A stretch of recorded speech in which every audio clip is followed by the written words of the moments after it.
खुलुमबाय स्टुडियाव दं आं भाग्यश्री बसुमतारी सिमेन्ट दख'रा दुलाराय बर' फरायसा आफादा सेनं जयपुर गामिनि गुदि फरायसालियाव सानसेनि मेहेरगोनां हाबाफारिजों सोलोंथायारि आरो समाजारि सांग्रांथि मेल खुंफुंनायजों लोगोसे जयपुर खोन्दो दुलाराय बर' फरायसा आफादखौ दाफुंदों।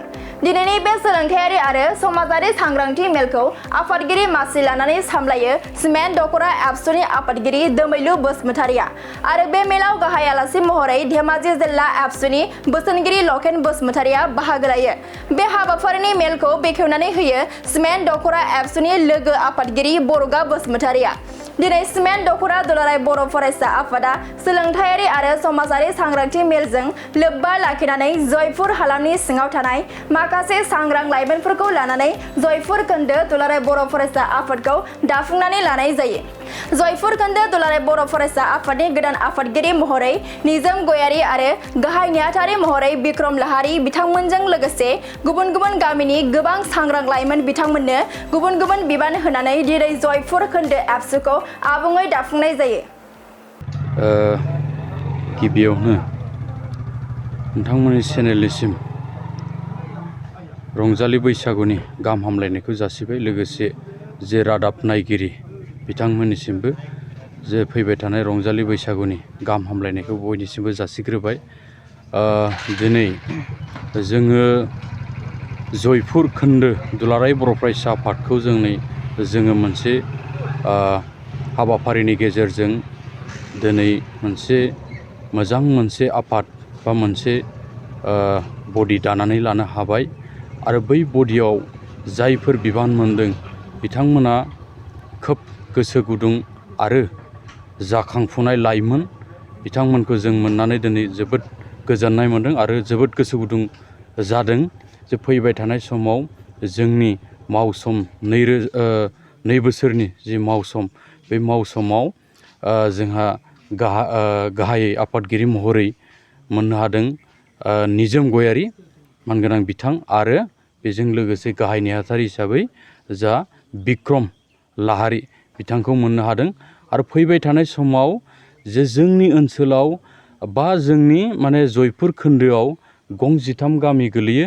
बै गामिनि थासारि जोंनि लाइमोनफोरनि जे सोलोंथाइनि सायाव जेंना आरो दा आथिखालाव जोंनि लाइमोनफोरा गाज्रि लामाजों आगान होनाय बैफोरखौ जोङो माब्रै गैया खालामनो हायो समाजाव मोनसे गोजोन थासारि आरो जोंनि समाजखौ जों गोग्गो खालामनो थाखाय जोंनि नैबे जयपुर खोन्दो इउनिट एबसुखौ जों गोथारै दाफुंनानै लादों। दिनै जे जायफोरा बिबान मोनदों गावनि बेसेन गोसा समखौ ओरैनो हगारालासे ओरैबायदि मावनायनि बाथ्रा बुंदों आरो लोगोसे जोंबो खावलायदों जे दख'र आफादजों थाफानानै बोरै जों समान समान खामानि मावनो हायो।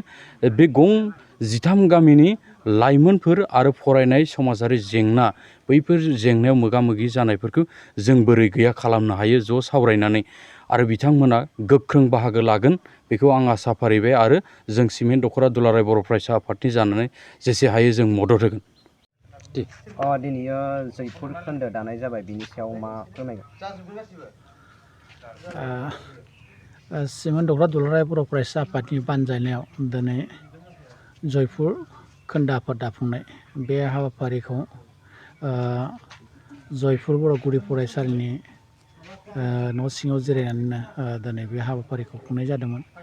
बे खोन्दो आफाद दाफुंनायजों लोगोसेनो बड'फा मिसन फर सास्टेनेबल चेन्ज बड'फा गोजोनथि आरो सोलायनाय मावथांखिनि माखासे हाबाफारिखौबो सावरायनाय जायो।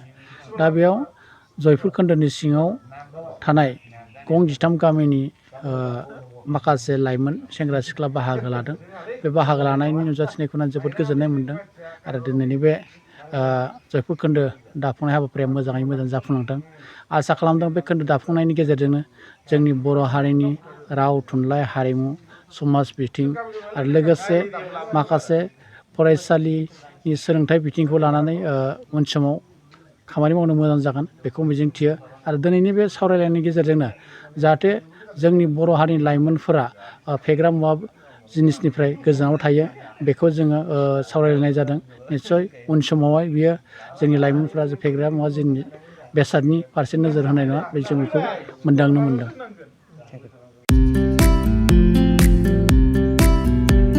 मोनसे गोजोनथाव खौरां कारिगावनि माइगं बाथौ फरायसालि सेनियर सेकेन्डारि स्कुला लानानै फैदों मोनसे गोजोनथाव खौरां। क'क्राझार जिल्लानि कारिगाव माइगंपुरी गामिनि माइगं बाथौ फरायसालि सेनियर सेकेन्डारि स्कुला HS फार्स्ट इयारनि थाखाय बेसेन नाङै मुं थिसननाय आरो फर्म बिलाइनाया सोलिगासिनो दं। बे माइगं बाथौ फरायसालि सेनियर सेकेन्डारि स्कुलाव आर्ट्स स्ट्रिमनि थाखाय इंलिश, बड' एबा MIL इक'नमिक्स, एजुकेसन, एडभान्स बड', हिस्ट्रि, पलिटिकेल साइन्स आरो अल टि इंलिश गासैबो आयदाखौ मोननो हागोन। आरो बे माइगं बाथौ फरायसालि सेनियर सेकेन्डारि स्कुलाव इंराजि आरो बर' मोन्नैबो बिजों थागोन। लोगोसे बे फरायसालियाव हिन्जावसा आरो हौवासाफोरनि थाखाय आलादा आलादा हस्टेलनि फेसिलिटिबो दं। नोंथाङा जुदि नोंथांनि गथ'खौ HS फार्स्ट इयारनि थाखाय गोदान मुं थिसननो सानदों अब्ला मानोथो गोबाव खालामनो? थाबैनो बे माइगं बाथौ फरायसालि सेनियर सेकेन्डारि स्कुलाव बेसेन होनाङा जासे मुं थिसनहैदो।